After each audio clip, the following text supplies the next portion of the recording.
Hey, everybody. Happy beginning of the season of autumn, also known as fall. Happy Jewish New Year to those that celebrate, and happy Nerdcast.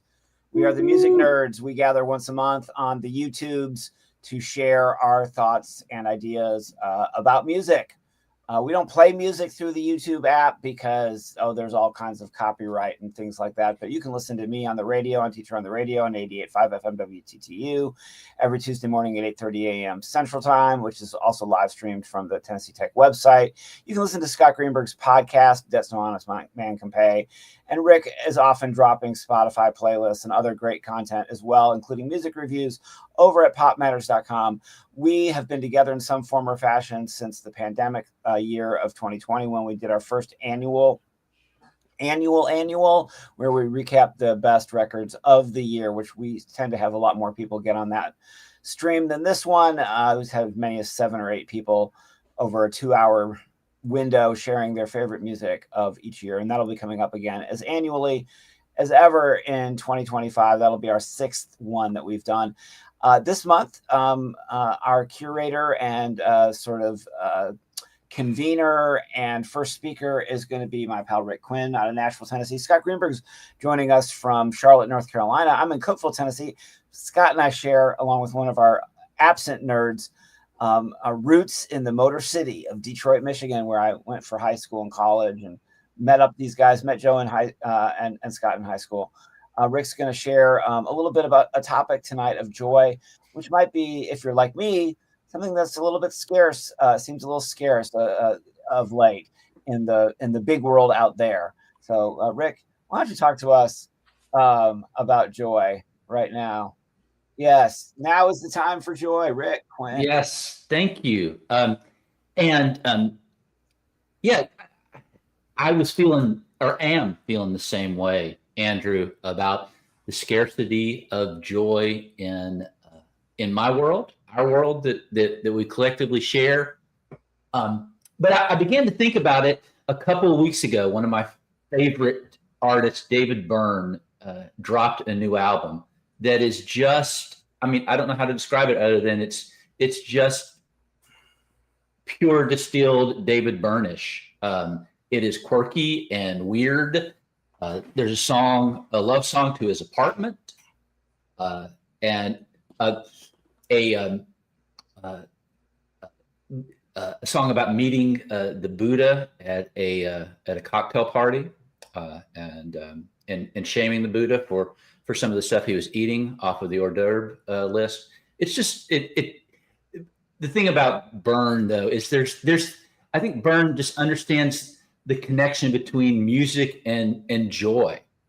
There's sort of this a lightness and that goes on there, and so I began to think about that as maybe a fruitful conversation for us to have, because what I've learned from being with you guys, from communing with you in person, online, through the chats, is that I know that you find a lot of joy in your music listening, your music recommendations, etc. So I was just prompted to think about that. I've got a brief little slideshow that I want to share just to get us started, and then have the conversation go free flow from there. I've titled this "Now is the Time for Joy." That comes from a Nick Cave song that is off of his latest album. I've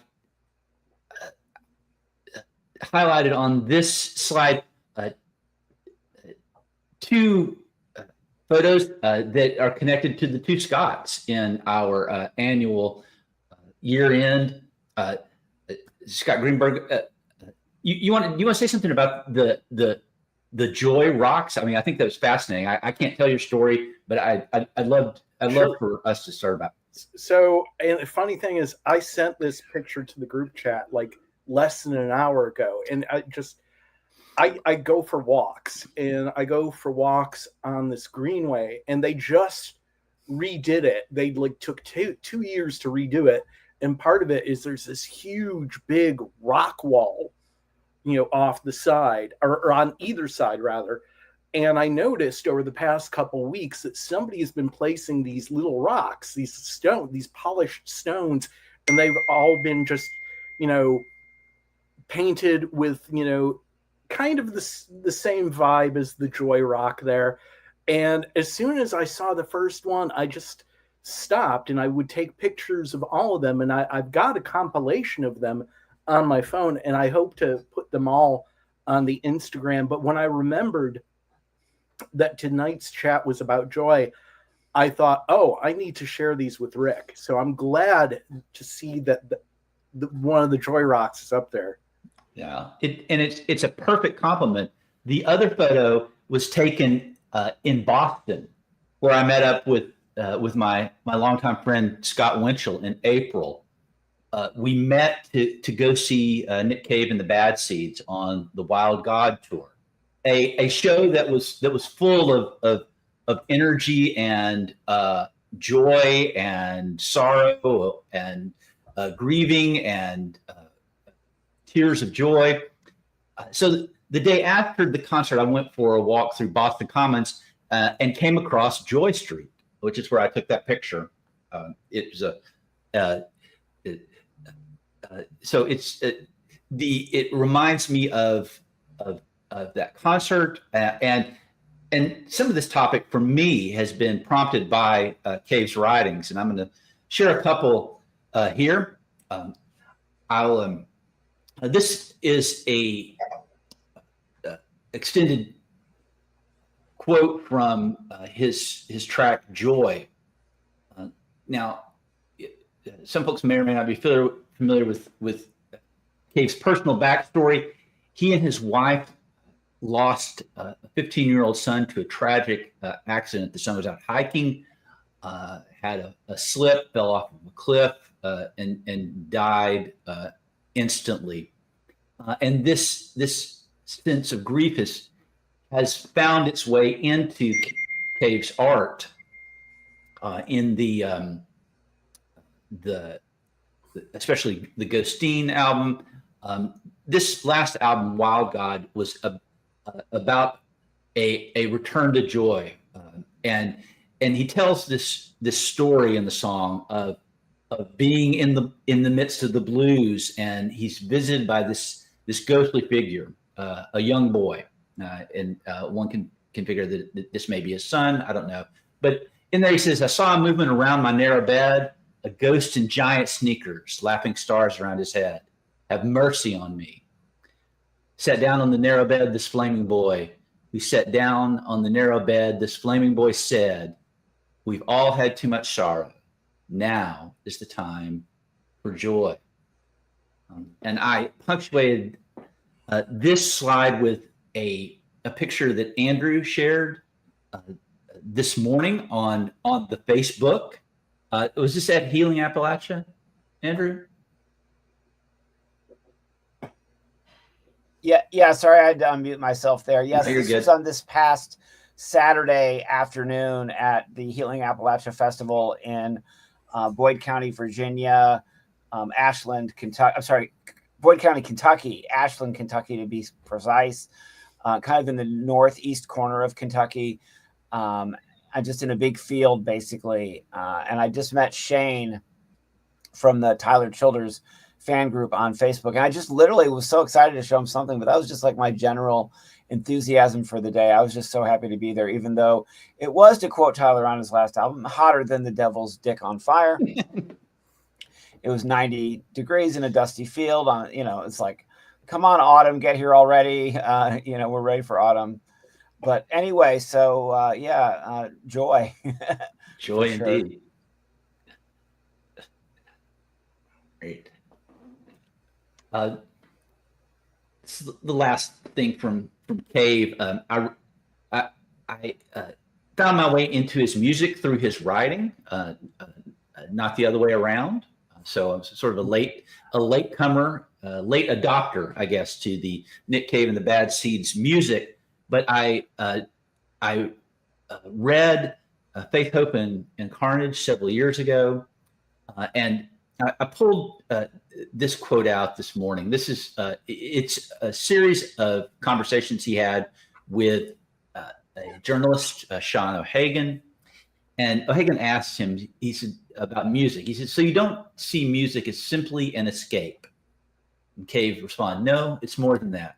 I think music has the ability to penetrate all the fucked up ways we have learned to cope with this world, all the prejudices and affiliations and agendas and defenses that basically amount to a kind of layered suffering, and get at the thing that lies below and is essential to us all, that is pure, that is good, the sacred essence. I think music, out of all that we can do, at least artistically, is the great indicator that something else is going on, something unexplained, because it allows us to experience genuine moments of transcendence. And then finally, I'm pairing that with a quote from a professor at Yale, Willie James Jennings, who talks about joy as an act of resistance against despair and its forces, all the forces of despair. And joy in that regard is a work that can become a state, that can become a way of life. And I think that's, for me, that's what this music hobby, this music listening, going to shows with Andrew and others has been helping me move more fully into a state of joy. Oh, by the way, the illustration there, this is the album cover for Idol's album, Joy as an Act of Resistance, which I have no familiarity with the album, but it matched the theme, so I put it on here. That was actually my introduction to Idols. Okay. Yeah. Do you recommend? Yeah. I mean, Okay. I am not like as hardcore into them as a lot of other people are, but I like them, and that's a good place to start. Yeah. Yeah. Well, good. Well, those are just kind of the scattered residue of what's been in my brain. I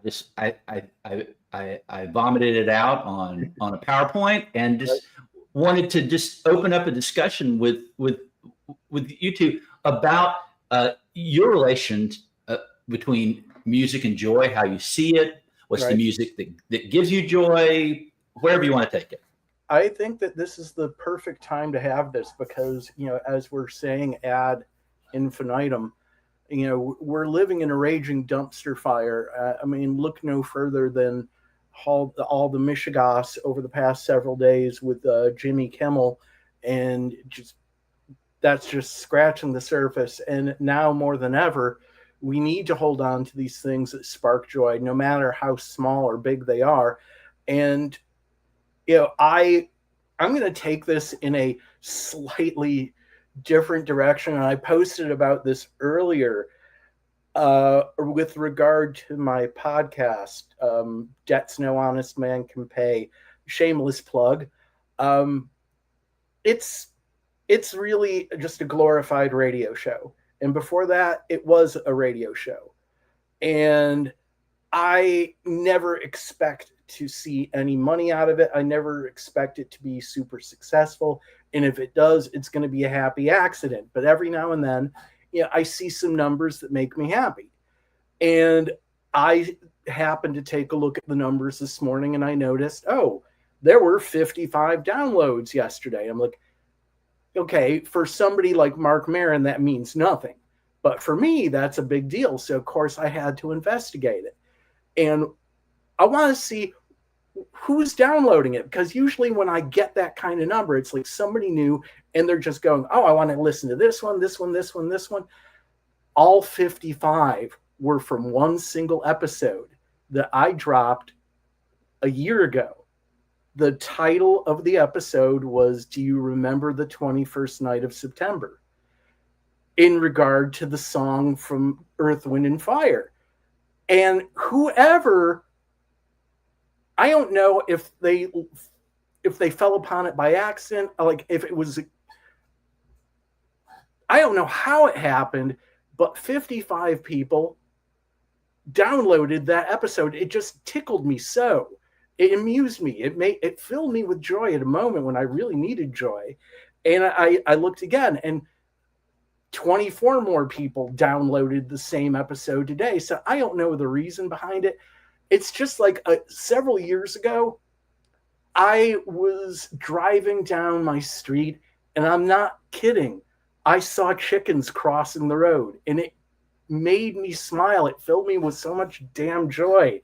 And I took a picture of it, and I'm like, I don't know why the chicken crossed the road, but I'm damn glad they did, because it just one of those funny little things that happened that made me happy, like this. It's like, I don't know if it was a bot that downloaded it 55 times, or 55 people are just obsessed with the Earth, Wind, and Fire song. But, you know, I do this thing, and sometimes it feels like I'm spitting in the wind, and other times, you know, I'm grateful I get some feedback. But something like that was like, okay, this is why I get out of bed in the morning. So, but as far as joy goes, I think, you know, the moments of joy and the moments of happiness we experience, they're fleeting and they sneak up on you. And it's a gift when you can realize that it's happening when it's happening. When we were talking about this subject, I started thinking about, you know, shows that I went to, experiences I've had, like going to see Dawes with my friend Margaret, and it was an evening with Dawes, so they played 2 sets. I just gotten through with several weeks of getting my parents in and out of the hospital, and my dad twice, for their hips replacement surgery. And I'm like, I love Dawes, and it was great to see them with one of my best friends, and they played 2 sets. But there was actually a really tall dude in front of us, and at one point he's just like, here, and he motioned for us to stand in front of him, and that made me happy. Getting to see Low Cut Connie at the Cat's Cradle on a Saturday night, I would say this was early 2022, just as we're coming out of the COVID bubble. And I'm happy to be at rock shows, but I know I'm not going to get a Springsteen show in 2022. And seeing Low Cut was just that more than made up for it. Just going to see Chicano Batman and realizing that there are 3 bands on the bill, and I know nothing about either one of them, but being absolutely blown away by the middle band and leaving that venue a Krungbin fan for life. Just being glad that you showed up early, because you never know who the opening act is. You know, the first several times I went to Hopscotch, you know, with one of my friends that I've not seen in years, and enjoying a festival in an environment where it's not in the middle of summer, or as I like to call it, hot winter. You know, those are just a few of the highlights that are popping in my head. I mean, hell, even, you know, I went to see Spinal Tap 2, and I was excited about that. I love the first Spinal Tap movie. I can't say I loved the second one as much, but I'm glad they did it. I'm glad I went. I wish I would have been in a theater with more people, but it was just myself and another person. And I'm not going to quibble about the quality of the movie, but it's like, okay, they're doing this thing. The world is still a raging dumpster fire, but it's another one of these things I have to look forward to. When Springsteen announced that he's going to release Electric Nebraska, I don't think I even had the coffee yet when I found out.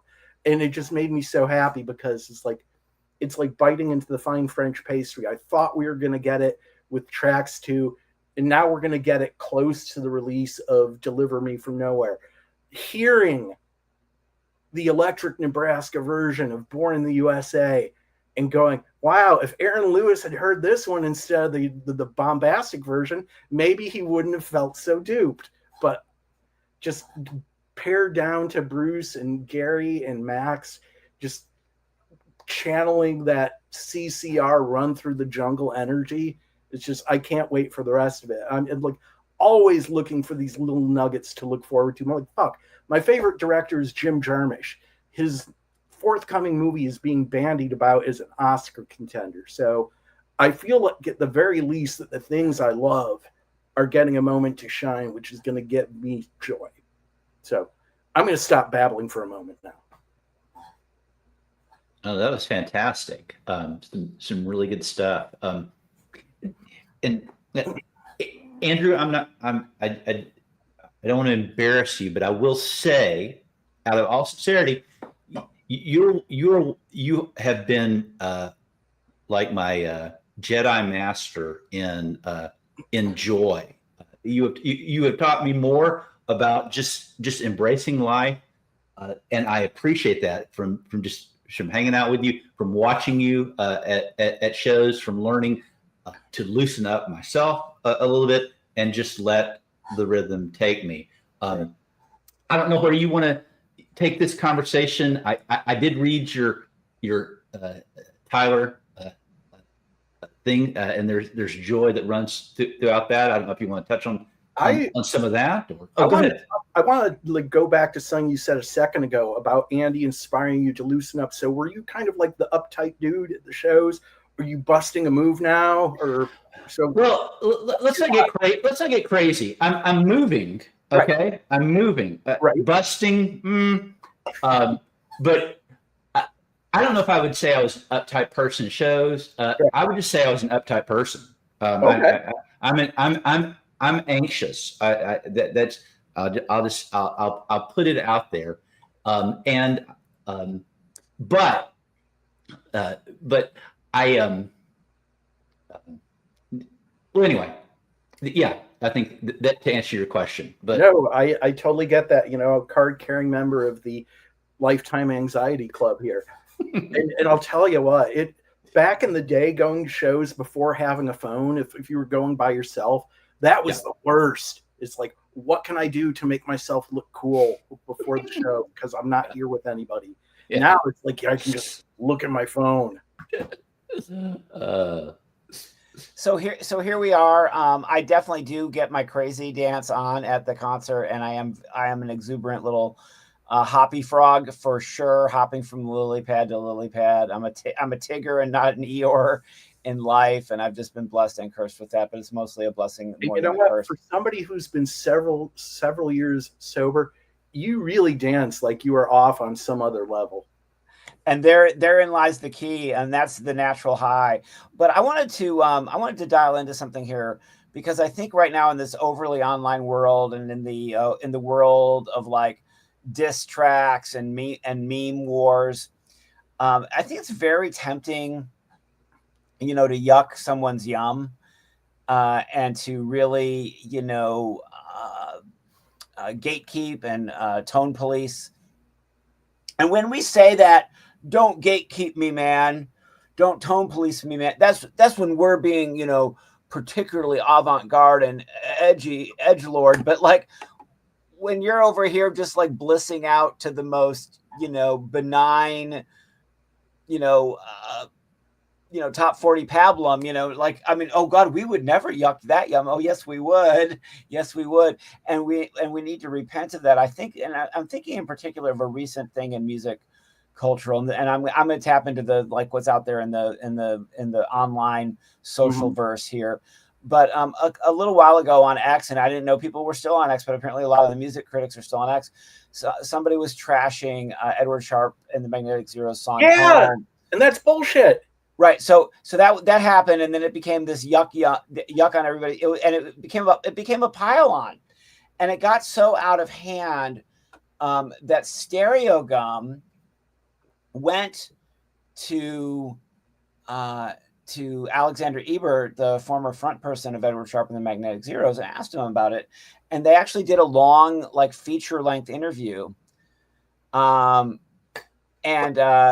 he said, I was thinking, like, oh, what kind of music would I make as a 5-year-old? This was literally my inspiration for Edward Sharpe. Is if I was 5, how would I make an album? Like, what would it be? And there was this other influence, this teacher, and her name was Ruth. She was this South African musician, and she would come in, and she was our music teacher. And we'd sing these songs like "This Land Is Your Land" or whatever. And so these things, I thought back, and then I just started doing. My main inspiration for going back and listening to some of that Western stuff my dad was listening to, and then thinking about the sort of evangelist thing, and then thinking about a lot of my elementary school music teacher and these sing-alongs. And the thing I remember about the sing-alongs I liked so much was how bad they were, how out of tune everybody was, and how uncommercial it felt, even just thinking about it. And I was like, oh, what if I could uncommercialize commercialism? What if this could be like a mess and also be charming in a way to people? Yeah. And so, like, I'm not always into folk pop or arena folk or stomp clap, but like there's a group right now that are all getting their mid-20s, 2020s revival, who are aughts bands, The Head and the Heart, Mumford & Sons, the Lumineers, and I know Edward Sharpe, as far as I know, is not having a reunion or anything, but they might. I mean, he mentions that he might have some albums that he might be getting back in the game. So it is... and then I think of like the popularity of, and I'm not a huge Zach Bryan fan anymore. I went through my little Zach Bryan phase, and it's probably because he just doesn't seem like that nice of a person off stage. I'll just be honest, but I'm not going to yuck on the yum say of my students. And there's some other names from alt country and mainstream country that they're into that I won't even utter their names on this show. They who shall not be named. But no, yeah, I'm with you. I'm like, when I was in college, I was ruthless. I would go into people's rooms. I would rifle through their cassettes and I would rip on them, probably made them want to punch me. And I can't do that anymore. And that song that they were ripping on, that Edward Sharpe song, Home, I love that song and I love it unironically. And I'm not a fan of Mumford. I'm not a fan of the Lumineers. I don't hate them, but I think that the Avett Brothers do what they're doing so much better. But, I like that album by Edward Sharpe. There were a couple of songs on there that I really dug. But Home, I have a friend of mine who's no longer with us. And when I was visiting in Detroit back about 2013, maybe 2011, 2012, doesn't matter what year it was.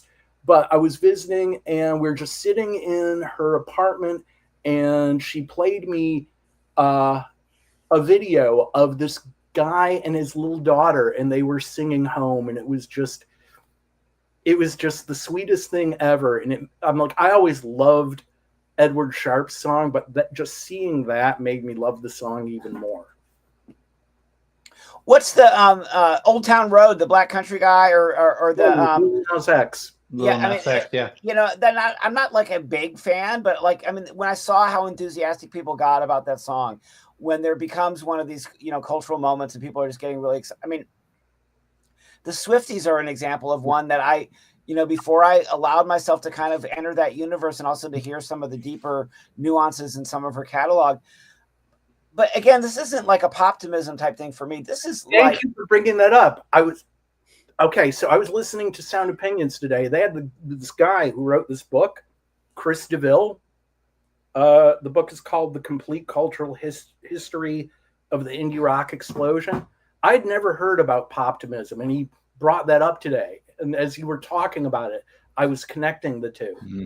Well, it's not for me. So for me, it's not a genre thing. It's not an artist thing. Because I think I'm giving the Edward Sharpe example, right. Not so much because I do agree with you about loving that song, but it's not about my, what my bubble gum and my popcorn are versus your, like we all have, or that even that phrase guilty pleasure. I'm like, why are we guilty of anything, for getting happiness in this source material? I want to address that because I see both sides, and I have another good friend from Detroit who's like, why does it have to be guilty? It's like, I remember back when we were young and there was this clear divide. It's like there was the mainstream and then there was like the alternative.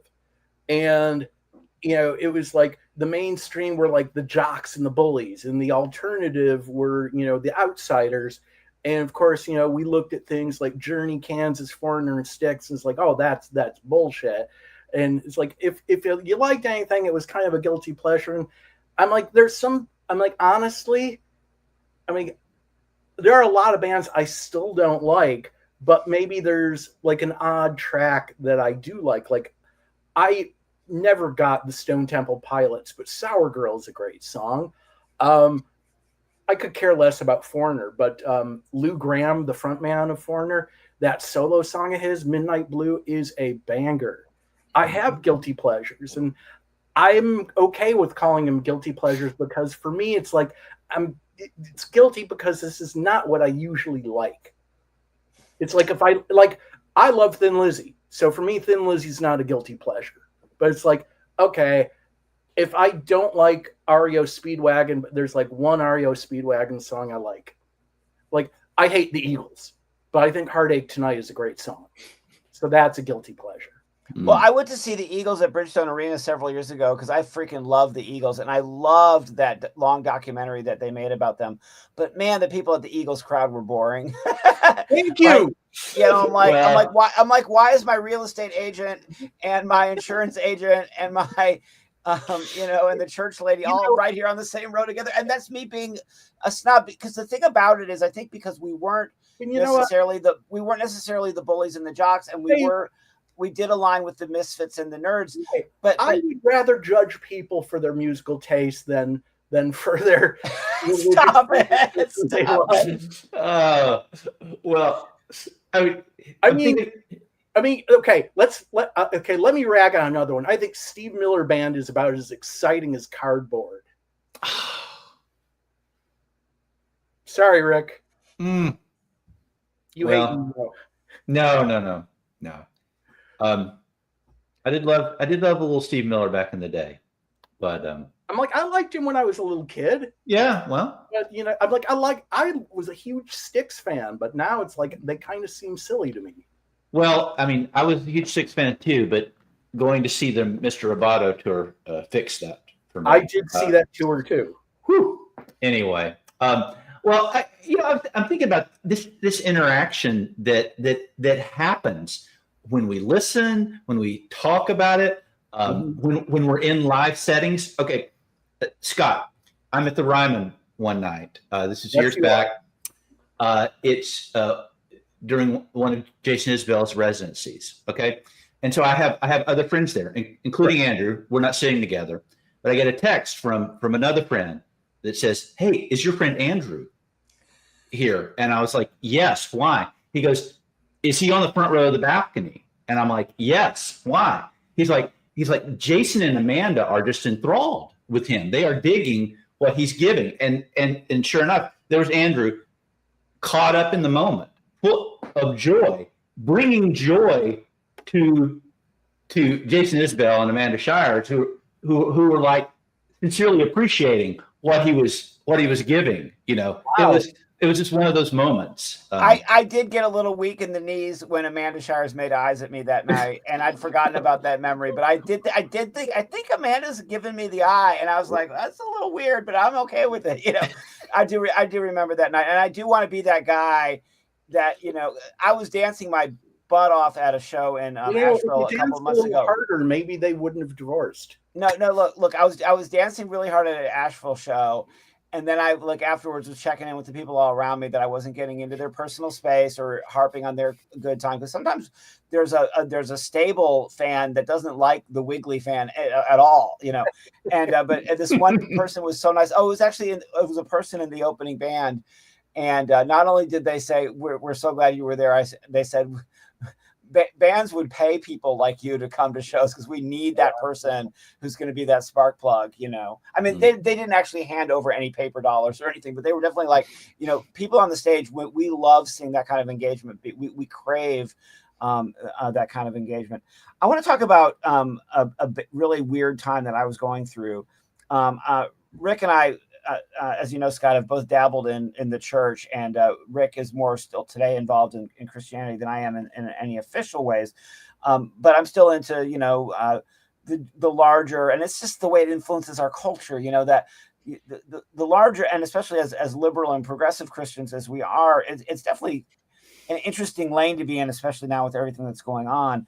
But when I lost my job at the church I was serving briefly from 2016 to 2020, I quit. I didn't get fired, but I was made to feel uncomfortable, and I quit that job. I was really angry and pissed off at basically, this saying. I heard somebody else say this saying: "There's no hate like Christian love." I heard this saying somewhere else, and so I made this playlist that summer of started out with just trying to find hymns with cuss words in them. Well, I didn't realize, like, in the folk punk genre, there is a whole genre of like really rowdy, angry cuss word songs that are based loosely on Christian hymns. Really famous one. The chorus is "Y'all motherfuckers need Jesus." Hallelujah, motherfucker, amen. There's songs like this. And then there's a parody song from like the 80s or something that's just like, "God will fuck you up." And then I just got a lot of other like indignantly rowdy Christian and Christian adjacent tracks that I threw up in there.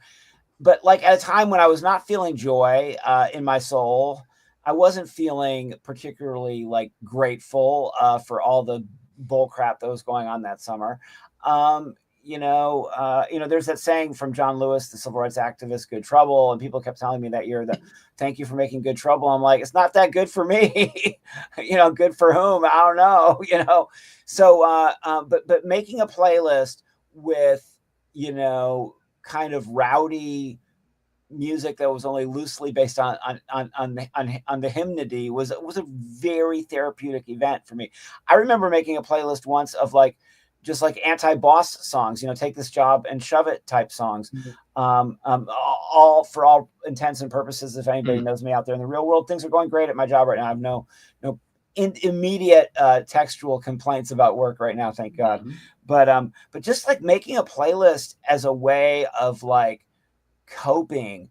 On Saturday is his introduction to the Biden list. Tyler Childers recontextualized the Biden list as, this isn't about hatred. He's like, basically, hatred's going to poison your ass if you indulge it for too long.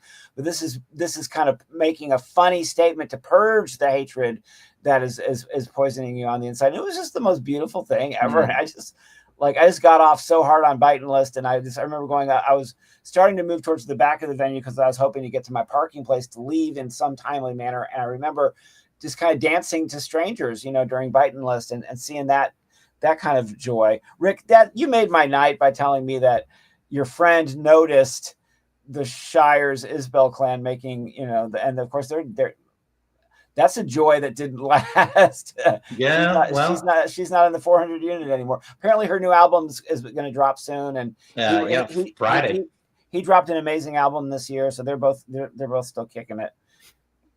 Well, I'm glad that you contextualized the anti-boss playlist. I was afraid we were about to go into a whole world of discomfort there. If you meant, no, not that boss. Yeah, okay. That's a good one, Rick. I just not got that. but I will say this: he is one of the artists that just in a lot of his music just it exuberates joy. And take a song like "Glory Days," which is just it's about that ennui that you get, when you think your best days are in the rearview mirror, It's kind of like, what Paul Westerberg does best. It's like you're laughing and crying at the same time. Right. Rosalita or Jungle Land. Rosalita is a celebration of life. Yes. Land of hope and dreams. Yes, absolutely. Well, I went and saw. I've had a very. Andrew commented last night when we were texting, asking me if I was trying to keep up with his pace of concerts, which I don't have that many years ahead of me to catch up like that. But I am learning, and I'm 2 shows into a 3-show run. The third one will be tomorrow. Some wildly different genres, but Saturday night I went with my son to see Weird Al Yankovic. Oh yeah. And Weird Al, I was no puts on one of the best shows I've ever seen. But he he's immensely talented in many ways. But he played, he has his parody songs, and then he does covers to medleys, covers that they're put into a polka medley. And then he has some original songs. But Saturday night he did a cover straight. He didn't put polkify it or do anything strange. It is a straight up cover of "You Can Call Me Out," and it was just wonderful. And I was reminded that, as given the serious topics and kind of obscure lyrics in that song is just full of joy. The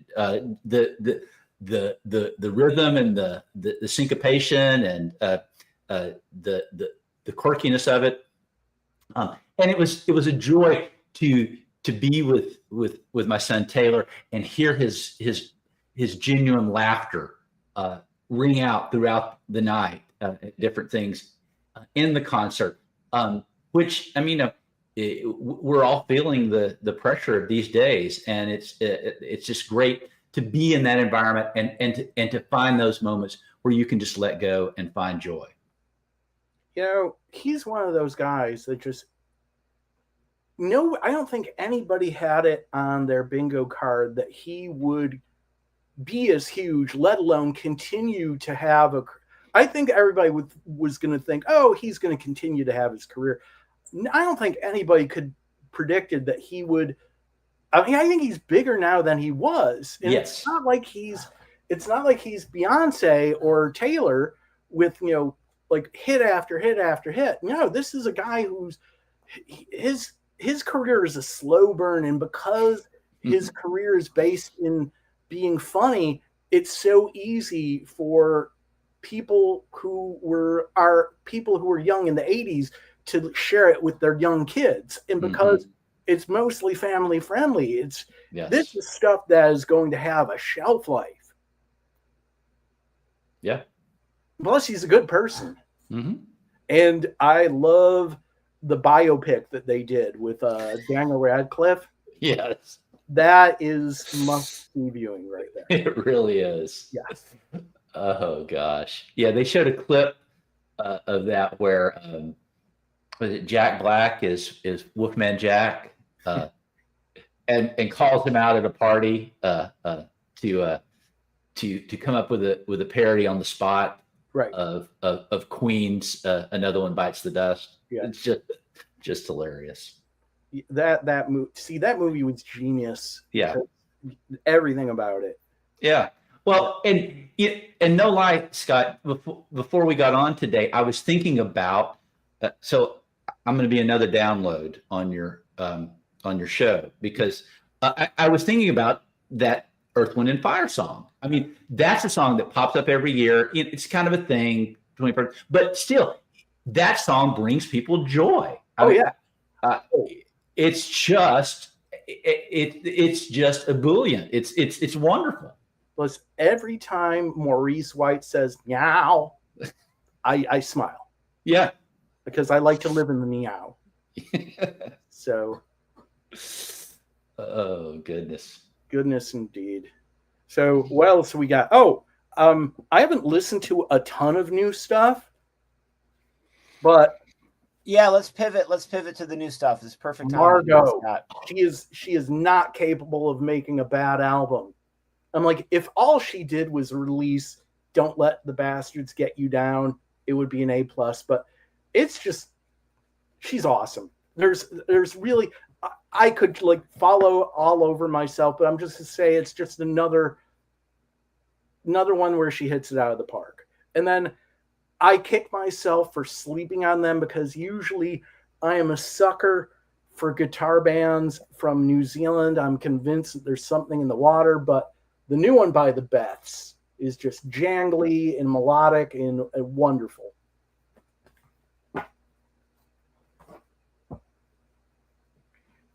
Andrew, what you got for us? Is that your whole list? Yeah, I listened to the new Kathleen Edwards recently too, and that's good. I need to catch up with the new Wednesday record, and I'll probably do that soon.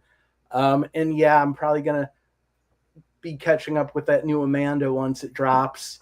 Scott and I follow Ann Powers a lot on NPR Music, and she's really hip to the new Wednesday album. And I put it on, and I turned it off. I just okay. I like Wednesday. I don't know if I love them. I think there's some of their songs are brilliant, and other ones of those just alienate me. Like the last album had a song that I absolutely loved, and then there was this 10-minute screamo concerto that was like the second track, and I appreciate what Carly Hartzman was doing, and I respect that, but that made it a challenge for me to enjoy the whole album. But again, there's a critical rock intelligentsia for me. Ann Powers, Amanda Petrusic, and Stephen Hayden, and I follow their leads a lot on a lot of stuff, and I agree with them on a lot of stuff. But like Stephen was christening the new Wednesday album, Ann's christening the new Wednesday album. I was really slow on the take and the make for their endorsement of MJ Lenderman. It was a burn and a learn for me. And then finally I got into MJ Lenderman, but I don't find myself going back to him a lot. Like he's not in high rotation for me. Right. So I'm curious to see where this whole thing goes, but I'm grateful for what the MJ Lenderman Wednesday kind of moment signifies, because from Stephen Hayden's perspective, it's a whole kind of like movement. That studio, there's a music studio in Asheville where a lot of these bands are recording, and the bands that he has under them, like as he calls them, the F word bands, Flory, Friendship, and Fust. Those were three of the greatest records of early this year. So, go ahead. I'm sorry. Flory's really good. But the MJ Lenderman album, I think I listened to it once. The single, She's Leaving You, that's great, but none of the other stuff stuck with me, and shame on me. I should have given it a couple more spins, but I actually saw MJ Lenderman in The Wind, and I appreciate them, but they were kind of noodly. I loved it. I saw it. I liked it. I slurped up them noodles. Okay, let me give some albums. So I am back on to the Waterboys album, Life, Death, and Dennis Hopper, to coincide with me seeing the Waterboys twice in 2 days last week. You saw. And I'm really, really into this album. I couldn't get into it the first time around. We all listened to it. A lot of us listened to it when it first dropped, and then I dropped it. I didn't go back. And I went back. I'm glad I went back. I might make my top 30. I don't think it's going to make my top 10, but I'm definitely really seeing them play these songs live. Did that bring the songs to life for you? Yes, because what Mike Scott did at first of all, he only played one on Sunday, but they only had a 30-minute set on Sunday. But on Monday, he had a whole suite of songs from the album. He introduced them. He explained them. He talked in between almost every single track and told us what the track was about. He told us about how the album came into being. He told us about his personal Dennis Hopper fandom. It was very, very illuminating, for sure. Also, a new album that actually just dropped. Where did you see the Waterboys? So I saw the Waterboys at the Bourbon and Beyond Festival in Louisville, Kentucky, which is this massive, like, they said, my friend told me that they fit 240,000 people into Louder Than Life. Right. And I think Bourbon and Beyond might have had 75,000. It was more of a Bonnaroo size, but it was easy to move around. I'm guessing if Louder Than Life was really as crowded as my friend quoted, then there was no room to move in there. But they made it a much bigger footprint at the Kentucky Expo Center. But I guess Louder Than Life is just one of the premier punk and metal festivals in the world.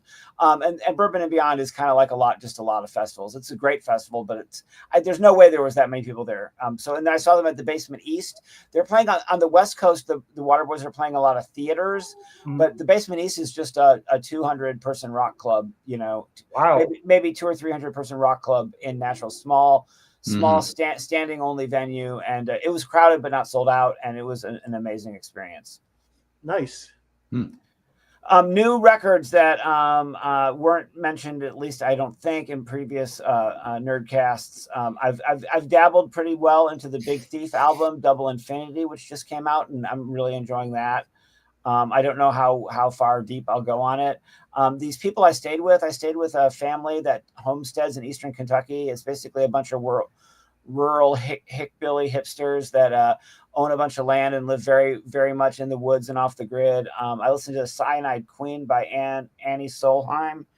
I'm not supposed to send, I don't know how to say her name, but anyway, that album came out a couple years ago, but the woman I stayed with made it. So anyway, it was really cool to listen to her album while I was driving back and forth to her house from the festival I went to, Healing Appalachia. Her husband, Matt, is in a band, or is in her band with her, and then he's got some solo material. I'm really into the new Jesse Wells, Devil's Den, the Carolina Mountains album by Sparrow Smith. Sparrow Smith is the singer and the Resident Rogues with her husband. So they are known first as the Resident Rogues, but she's released her first album. I think it's still the Resident Rogues playing on it, but it's under the name Sparrow Smith. Her new album is called Carolina Mountains. Trapper Shep dropped a new album this last Friday called Osborne, which is about his recovery from pill addiction. It's extremely good. When we were standing there watching Dawes, speaking of Dawes, we were standing there watching Dawes at Bourbon and Beyond. We saw some people with artist passes on, rocking out right next to us. And Jeannie said later, they were too pretty to be normal people. But we said, what band are you in? And it was Dylan Gossett's bass player, and they were rocking out to Dawes and said they love Dawes. I listened to the new Dylan Gossett album the other day, and it was actually quite good. He's got an amazing voice.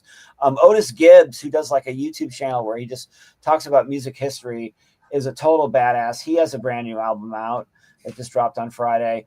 Cole Chaney, who I follow, who's definitely in that alt country area that it gets a little furry around the edges for me, but he's an amazing Kentucky singer-songwriter. He has a brand new album called In the Shadow something, and I think it's In the Shadow of the Mountains. I'm really, really into Joshua Quimby. He has an album called something like Country. That's enough. That's a lot of records. Anyway, I look forward to the ranking, and it's such a silly thing to do, but it helps guide my year. And it keeps me really, really interested in new music. So, Rick, what do you got? Anything new and exciting on your radar? Yeah, I'll mention one thing. I said that I was at the Basement East last night, and I went and saw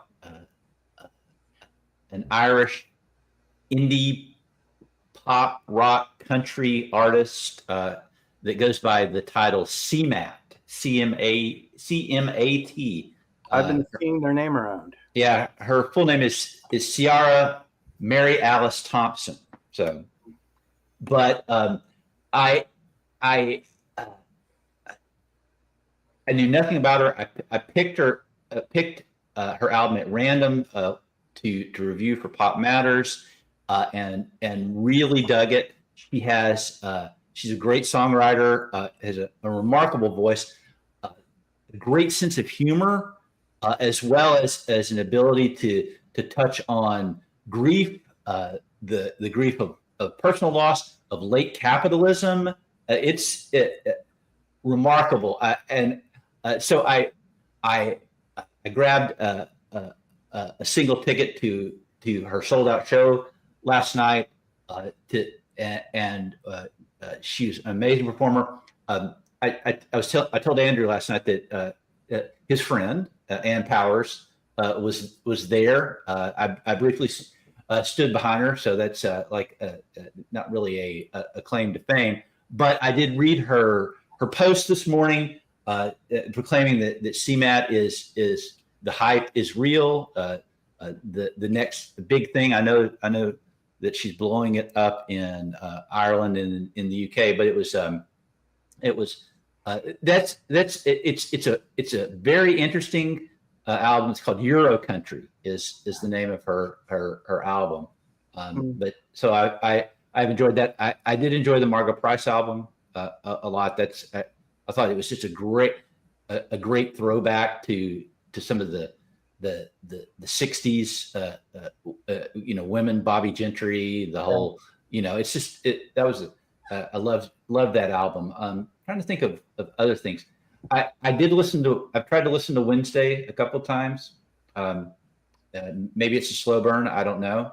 But I think that's about it as far as I'll co-sign my love for the Margot Price album. I've only given it a couple of spins, but I did get to see her live headlining a festival a couple of weeks ago, and she's got a new band. It's a different band than the one she toured with for about 8 years. She fired her band and not in any kind of acrimony. She just wanted to do a change up, and her lead guitarist is very charismatic and very he's got a lot of swagger and a lot of riz, and he can play the freaking guitar. And then she's still got Jeremy Ivy with her, right? Oh, no. I think he's on kid duty. Their kids need their dad at home so mom can go to work. I think that's what's going on. I mean, he didn't tell me that. Jeremy Ivy came to Cookeville to play a show that I produced in June with my friend. It was actually my friend Dakota who booked Jeremy Ivy, but my friend Larry, Dakota, and me and Hayden produced a large Bob Dylan benefit back in June, and Jeremy Ivy graced us with his time. And no Margot, no kids, so that was his turn to go out. I think they're just trading off right now. I think parenting, school agers anyway. But no, I think she just wanted to go. She wanted a reset with this album, and there is a podcast interview that came out within the last couple of weeks where she does discuss the decision to form a new band. Are they still called the Price Tags? I don't know. She loves her old band. It wasn't anything like, I don't love my old band. She just wanted to do a sonic and a creative reset for this album. There's nothing to do with she doesn't like those people at all. But I'm telling you, this new guitar player definitely is he brings it. He's eye candy too. He's just fun to look at, and he really plays the guitar. And Logan Ledger, I don't know if you guys have heard of Logan Ledger. He's in her new band, and he's got a fairly significant solo career on his own. So I think she just was really wanting to kind of get some Nashville, kind of get some people. I think she wanted to go into she knows everybody. I mean, she hangs out at Willie Nelson's house on the holidays. She's at every Farm Aid, She recorded a new album at Studio A. Yep.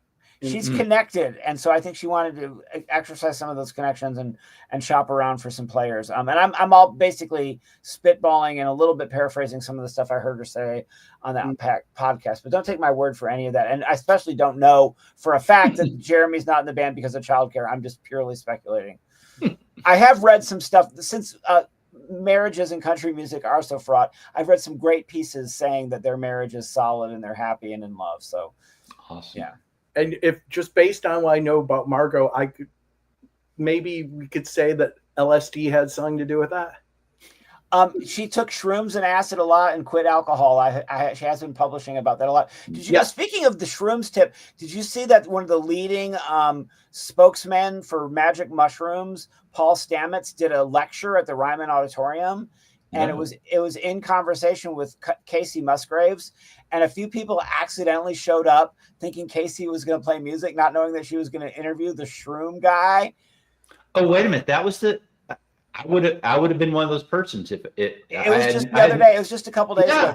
Right. It was Thursday, right? Last Thursday. It was a Ryman kind of like a TED talk, and the talk was the guy, the mushroom guy, and she was just the moderator. Like the hostess with the mostest. Wow. Yeah. Well,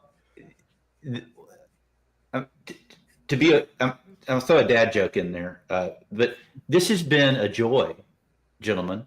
So I appreciate this. It's been a wonderful conversation. It's always a joy to commune with y'all. So what Andrew, what do we have up for next month? Amy Rock is on tap on October the 20th, and we'll check back with Amy. Amy's had to miss the last couple of Nerdcasts because she's outliving her best rock and roll life, going to festival after festival after festival. I pretty much noticed that this past weekend we were all at different shows, which is very good, very on brand for us. And then in November, Scott Greenberg on November the 17th is going to host our Springsteen episode. Yes. Keep in mind, Scott, I've already committed Gus Creeder's dad to do a Springsteen interview for Teacher on the Radio, and I hope you will join us. I'm hoping it'll be so you and Mark have been in parallel lanes my whole life with your Springsteen fandoms, and I want to bring the two of you together. And you're practically related to Mark since you're Gus's adopted uncle from the radio show anyway. So all right, I'm in. All right. Well, anyway, we're exactly at an hour. This has been the Nerdcast. Oh, by the way, I should have said at the beginning, this is our 20th episode. We've been doing one more drink. A once a month thing and we have then, and that's a 20 count, not counting the annuals. So the annuals are their own variety. We'll be having the number 6 of the annuals this December. So Gus is the editor of the newspaper. He's actually running the show. He's a senior at Tennessee Tech, where I work and his dad works, and he's running the student paper this year as the editor. And he's been working towards this his entire. He ran the high school newspaper his senior year of high school. Right. And the only reason that Gus never got on WTTU was because he was so focused on the print media, and he just wanted to be 100% committed to the newspaper. And he's been on staff since the first. He got on staff right when he got to Tech, and he stayed on all 4 years. And now he's the editor for his senior year. So they're actually in the production studio right now, putting to bed an issue of the Tennessee Tech Oracle, and it comes out in print. Nice. On Thursdays. Not every Thursday, but they come out with several times a semester. So there'll be a new paper coming out this Thursday. Fantastic. Good for him. Yep. So he says he's going to try to get on, but we didn't sync up the production schedule of the Oracle with the Nerdcast. So if he doesn't get on until December, we'll make sure that December is not scheduled on an Oracle Monday. So, all right, gang, thanks for coming along. This will be posted on the channel, on the YouTube channel, and you can share the link from there. So if you joined us tonight for the live stream, thank you. Or if you're listening in rerun space, and go Lions, go Browns, go Titans, go Panthers, right? All right, go sports teams, go Vols, go Eagles. All right, good night, guys.